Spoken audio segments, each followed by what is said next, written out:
Bismillahirrahmanirrahim. Assalamualaikum warahmatullahi wabarakatuh. Mekatur merupakan Biro Umroh Haji Khusus berpengalaman di mana kami telah memberangkatkan ribuan jamaah, baik umroh maupun haji. Mekatur dan Lizara menghadirkan layanan berkualitas dan bertekad untuk terus menjadi travel haji dan umroh yang teramanah dengan sistem akuntabilitas, terpercaya dan sehat. Didukung dengan tim yang berakhlakul karimah, profesional dan solid, kami siap melayani para tamu Allah dengan pelayanan yang prima dan dengan sepenuh hati. Dan pastinya dengan pembimbing dan mutawif yang berpengalaman dan profesional. Mekatur dan Lizara selalu berkomitmen penuh dengan pelayanan terbaik, berlandaskan syariat Islam dengan menyediakan fasilitas premium, terpercaya dan terjangkau, berupa hotel yang dekat dengan Baitullah, kemudian jadwal penerbangan yang pasti, manasik di gedung sendiri, dan kami juga terdaftar di Kemenak, bersertifikat IATA, dan pasti tergabung dalam asosiasi terbesar di Indonesia, yaitu Asosiasi Ampuri. Mekatur terus berkomitmen untuk memberikan kajian edukasi serta tayangan-tayangan Islami dengan syiar dakwah kami melalui media podcast kami, dan dengan dukungan pastinya brand ambassador kami. Kami juga mengucapkan terima kasih dan apresiasi yang tinggi kepada pihak-pihak yang selalu membantu program CSR kami. Pastinya kami terus berinovasi untuk jamaah Mekatur. Untuk itu, silakan bergabung bersama kami. Mitra terpercaya Anda beribadah. Billahi taufiq wal hidayah. Wassalamualaikum warahmatullahi wabarakatuh.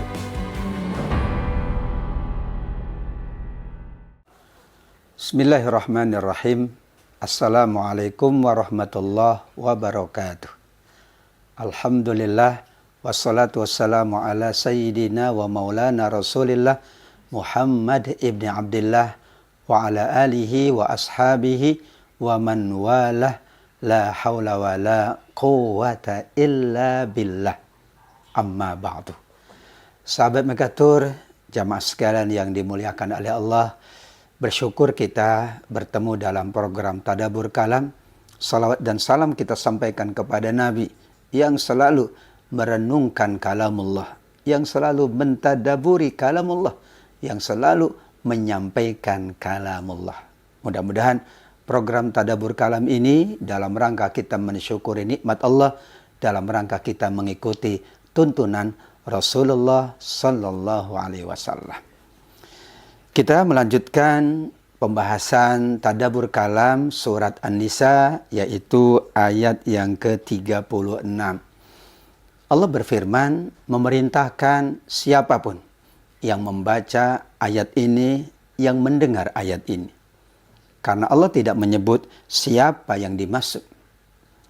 Kata perintah ibadah di Al-Quran terkadang Allah tujukan kepada seluruh manusia. Ya ayyuhan nasu budu, wahai semua manusia, beribadalah kepada Allah, sembahlah Allah. Kadang Allah tujukan kepada orang-orang beriman, ya ayyuhallazina amanu. Di sini Allah tidak menyebut siapa yang dimaksud, karena ungkapannya wa'budullaha wala tusyriku bihi syai'a. Sembahlah kalian Allah, beribadahlah kalian semua kepada Allah. Jangan mempersekutukan Allah dengan sesuatu apapun dari makhluk-makhluknya. Maka makna wa'budu adalah beribadah, menyembah Allah kepada siapapun. Kalau Allah tidak membatasi, kalau Allah tidak mengkhususkan, maka perintah ibadah, perintah menyembah ini untuk seluruh hamba-hambanya Allah. Setelah Allah perintahkan semua hamba Allah beribadah dengan tidak mempersekutukan, tidak berbuat syirik, maka Allah perintahkan untuk berbakti, berbuat baik, berlaku ihsan kepada beberapa orang yang disebutkan di ayat 36. Urutan pertama tentu adalah kedua orang tua.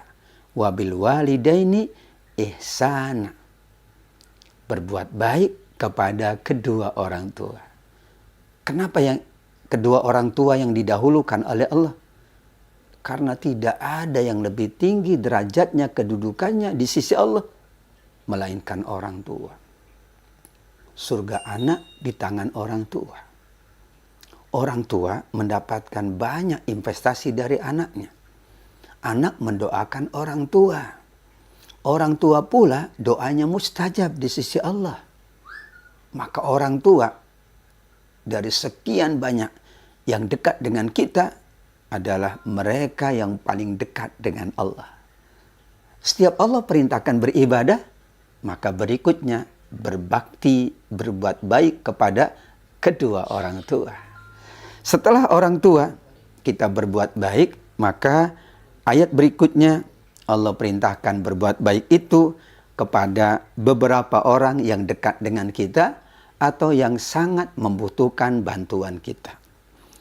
Yang dekat dengan kita adalah wabizil kurba, kerabat kita. Kerabat itu berarti keluarga besar kita. Ada paman, ada bibi, ada pakde, ada bude. Mereka yang ada hubungan keturunan dengan kakek, nenek, atau orang-orang yang dekat dengan kita. Kemudian Allah selipkan di antaranya dua orang yang sangat membutuhkan bantuan kita. Anak-anak yatim dan orang-orang miskin. Tentu saat kita berbuat baik kepada anak yatim dan orang miskin, tidak mengabaikan keluarga dan kerabat. Maka urutannya adalah orang tua, kemudian keluarga, kerabat, baru nanti tetangga, baru nanti adalah anak yatim atau fakir miskin. Namun ada yang memahami bahwa kekhususan yatim dan fakir miskin ini karena membutuhkan. Sehingga jika kita gunakan teori kebutuhan, mereka anak yatim dan fakir miskin lebih didahulukan. Tapi kalau kita menggunakan teori kedekatan, maka kerabat yang didahulukan, tetangga yang didahulukan, keluarga kita yang didahulukan. Atas dasar itu, maka ayatnya adalah kepada orang tua, kepada kerabat, kepada yatim, kepada miskin. Baru kepada tetangga dekat, tetangga jauh, dan rekan sejawat. Sahabat yang bersama-sama tugas dalam satu tempat. Rekan sekantor, sahabat selembaga. Sahabat yang bersama-sama menjalankan tugas tertentu. Wassahibi bil jambi, terakhir wabnis sabil, seseorang yang kehabisan bekal saat ia melakukan perjalanan. Bisa jadi dia mampu, tetapi saat melakukan perjalanan jauh, ada hal yang mengambil perbekalannya, ada kecelakaan, ada musibah, sehingga semua hartanya ludes, ia membutuhkan biaya untuk pulang ke kampung halamannya, untuk kembali ke keluarganya, maka kita layak untuk berbuat baik kepada mereka. Kemudian, wa ma malakat aimanukum, zaman dulu ditambah dengan para budak yang dimiliki oleh tuannya. Tetapi perbudakan sudah dihapuskan oleh Allah. Nabi sudah menyampaikan itu pada tahun ke-5 Hijriah. Sehingga perbudakan itu dilarang dalam agama. Karena manusia setara. Manusia itu sama di sisi Allah. Yang membedakannya takwa, bukan statusnya. Yang membedakannya amal, bukan kedudukan sosialnya. Yang membedakan adalah ibadahnya, bukan hal yang lain. Karenanya ada yang memahami wabnis sabil adalah urutan terakhir. Tetapi jika kita masukkan budak, berarti kita ingat sejarah di masa dahulu sebelum perbudakan itu dihapus oleh Islam. Innallaha la yuhibbu man kana mukhtalan fakhura. Allah tidak suka orang yang sombong lagi membanggakan diri. Umumnya orang yang tidak mau membantu siapapun adalah orang yang sombong. Karena kalau dia tawadu, pasti dia hormat sama orang tua, sama kerabatnya, sama keluarganya. Pasti dia akan baik dengan siapapun. Tapi kalau muncul kesombongan, kebanggaan, menganggap dia yang paling hebat, orang tua bisa diabaikan. Keluarga bisa tidak diperhatikan. Ia lupa bahwa berasal dari orang tua. ia lupa bahwa keluarganya pernah berbuat baik kepadanya. Mungkin mengasuhnya, membesarkannya, memberikan kecukupannya. Karenanya Al-Quran di surat An-Nisa 36 mengingatkan, setelah beribadah kepada Allah dengan tidak mempersekutukannya, berbuat baik kepada orang tua, kerabat, kemudian membantu yatim, fakir, miskin, membantu kerabat yang dekat dan kerabat yang jauh, tetangga yang dekat, baru tetangga yang jauh, kemudian rekan sejawat yang bersama-sama menjalankan tugas, mereka yang kehabisan bekal dalam perjalanan, dan perbudakan di zaman dahulu.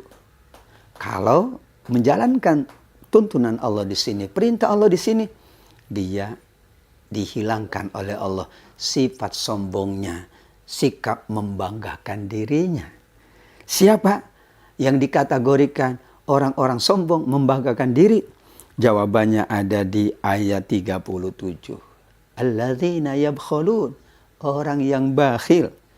Bahkan saking bakhilnya ia menyuruh manusia berbuat bakhil. Kemudian ia menyembunyikan anugerah Allah. Ia tidak mau diketahui bahwa ia seorang yang mampu. Saking bakhilnya, hartanya disimpan, disembunyikan. Orang lain tidak tahu. Saking pelitnya, ia tidak mau membantu sesamanya. Ia simpan harta bendanya tanpa menunaikan haknya. Maka Allah ingatkan di akhir ayat 36, sungguh di akhir ayat 37, kami sediakan bagi orang-orang yang ingkar itu azab yang pedih. Bagi orang yang bakhil, bagi orang yang sombong, bagi orang yang membanggakan diri. Konteks ayatnya adalah mukhtalan, orang yang sombong, fakhura, membanggakan diri, kemudian yabkhulun, orang-orang yang bakhil. Ketiga kriteria ini disematkan kepada mereka yang memang tidak beramal, tidak beribadah, maka Allah siapkan mereka azab yang sangat pedih di akhirat kelak. Na'udzubillah min dzalik. Mudah-mudahan Allah melindungi kita dari sifat-sifat tercela, dari penyakit bakhil, sombong, membanggakan diri. Malah Allah menanamkan, menghiasi kita dengan sifat-sifat yang terpuji. Shadaqallahul aliyyul azim. Demikian pembahasan tadabbur kalam ayat 36 sampai dengan 37. Insya Allah kita akan lanjutkan tadabbur kalam surat An-Nisa ayat 37 setelah yang satu ini. Tetap bersama program tadabbur kalam Mekatur. Siapin 3 hal ini saat kamu mau berumroh, khususnya saat mengunjungi kota Madinah. Nah, teman-teman, kalau teman-teman mau merasa nyaman dan juga tenang saat beribadah, khususnya di Masjid Nabawi, jangan lupa ini 3 hal ini ya. Yang pertama, bawa lip balm. Karena udara di Madinah ini kering dan kelembabannya memang sangat rendah. Jadi kadang bibir itu suka, bahkan cepat banget pecah-pecahnya. Siapin lip balm dan pakai setiap mau keluar dari kamar atau hotel. Yang kedua, bawa sajadah. Kalau mau beribadah, kadang masbuk atau terlambat karena habis makan atau mungkin habis dari toilet. Nah, biasanya ada karpet yang tersedia, tapi nggak semuanya dapat. Jadi biar salatnya lebih khusyuk, lebih nyaman, lebih bersih, selalu bawa sajadah portable kemanapun, khususnya ketika mau sholat. Nah, yang ketiga, teman-teman pakai pakaian hangat atau jaket ya ketika musim dingin di Madinah. Karena di Madinah itu kalau sudah datang musim dingin, dinginnya nusuk ya, bisa sampai 6 derajat. Alhamdulillah banyak jamaah umroh yang sudah mempersiapkan hal itu dan insya Allah merasa lebih nyaman dan tenang saat melaksanakan ibadah di Masjid Nabawi. Terima kasih, semoga bermanfaat. Barakallahu fiikum.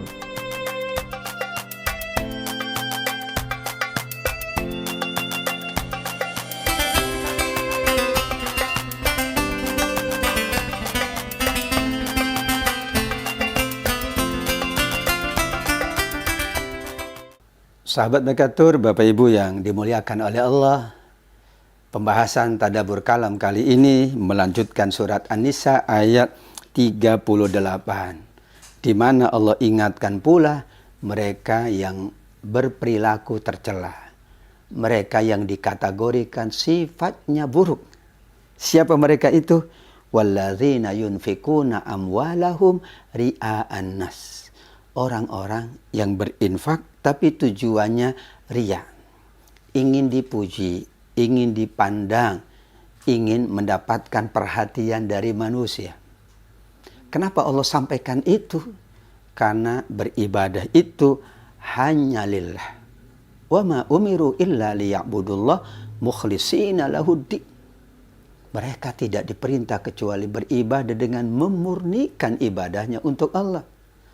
Infak itu ibadah, sedekah itu ibadah, berzakat itu ibadah. Maka diwajibkan mereka yang beribadah niatnya lillah, ikhlas karena Allah. Kalau ikhlas karena Allah, maka tidak butuh pujian, tidak butuh penghargaan, tetapi yang ia butuh adalah ridha Allah Subhanahu wa ta'ala. Untuk itu Allah ingatkan di ayat 38, jangan sampai orang berinfak, berbuat baik, beribadah itu agar dipuji, agar ia mendapatkan tempat di hati manusia. Disebutlah dengan ria'an nas, riya kepada manusia. Kemudian ditambah oleh Allah, selain dari riya dalam infaknya, mereka pula tidak mau beriman kepada Allah, tidak mau beriman kepada hari akhir. Padahal balasan kita dari Allah dan balasan Allah di hari akhirat. Jadi kalau tidak beriman kepada Allah, kepada siapa kita minta balasan? Kalau tidak yakin dengan adanya hari akhirat, berarti tidak mendapatkan balasan. Karena balasan itu dari Allah dan balasannya Allah siapkan di dalam kehidupan akhirat. Disebutlah akhirat itu dengan darul jaza, kampung balasan, tempat Allah membalas semua amal perbuatan. Wa may yakuni syaitanu lahu qarina fasa'a qarina. Siapa yang menjadikan setan sebagai teman dekatnya, sahabat karibnya, maka itulah seburuk-buruk sahabat. Kita diminta bersahabat dengan orang soleh, diminta bersahabat dengan yang baik, diminta bersahabat dengan orang-orang yang mulia. Karenanya Allah ingatkan, jangan menjadikan setan sebagai sahabatmu, temanmu. Karena setan itu menjerumuskan manusia. Setan itu menggoda manusia. Setan itu menginginkan manusia seperti dirinya. Di dunia berperangai buruk, di dunia berdosa bermaksiat, di akhirat setan minta, setan mau kita bersamanya. Tentu kita katakan tidak. Kami hanya bersama orang soleh. Kami ingin bersama Nabi, sahabat, tabi'in. Semua orang-orang mulia, para wali, mereka yang mendapatkan kedudukan yang tinggi di sisi Allah. Maka Allah ingatkan, jangan menjadikan setan sebagai teman dekatmu. Karena kalau itu, maka itulah teman paling buruk. Ada teman yang memang mengajak keburukan. Tapi insya Allah tidak selamanya demikian. Bahkan kita bisa menolak keburukannya. Tapi kalau setan sulit kita tolak. Kalau setan, dia selalu begitu. Enggak pernah berubah. Setan itu menyuruh buruk selama-lamanya. Sedangkan teman dari manusia kadang mengajak kepada baik, kadang mengajak kepada buruk. Dan kita juga boleh menolak saat ada teman yang mengajak kepada keburukan. Sedangkan setan kita tidak tahu, kita tidak dapat melihat. Untuk itu Allah ingatkan, siapa yang menjadikan teman dekatnya setan, justru itulah seburuk-buruk teman dekat. Nabi mengingatkan bahwa jika kita ingin tahu bagaimana agama orang, akhlaknya seseorang, kemuliaan seseorang, lihatlah temannya. Kalau temannya baik, berarti dia orang baik. Kalau temannya soleh, insya Allah dia orang soleh. Pergaulan itu sangat penting. Maka Nabi pun menjadikan orang-orang terbaik sebagai sahabat-sahabatnya. Menjadikan orang-orang paling mulia sahabat-sahabatnya. Ashabu Rasulullah Sallallahu Alaihi Wasallam. Mudah-mudahan kita dihindarkan dari pertemanan dan pergaulan dengan orang-orang yang buruk. Dan Allah siapkan untuk kita, Allah dampingkan untuk kita sahabat-sahabat baik, keluarga-keluarga baik, teman-teman baik yang mengingatkan kita akan akhirat, yang menambah iman dan takwa kita, yang selalu mengajak kepada ibadah amal soleh, mengajak melakukan kebaikan-kebaikan. Wallahu alam bisawab. Demikian tadabbur kalam di ayat 38. Insyaallah kita akan lanjutkan terus program tadabbur kalam ini di episode-episode berikutnya. Silakan ikuti terus sekian banyak media sosial Mekatur dan ikuti juga seluruh program-program syiar dakwah Mekatur untuk kebaikan dan keberkahan kita semuanya. Wallahu a'lam wabillahi taufiq wal hidayah. Wassalamualaikum warahmatullahi wabarakatuh.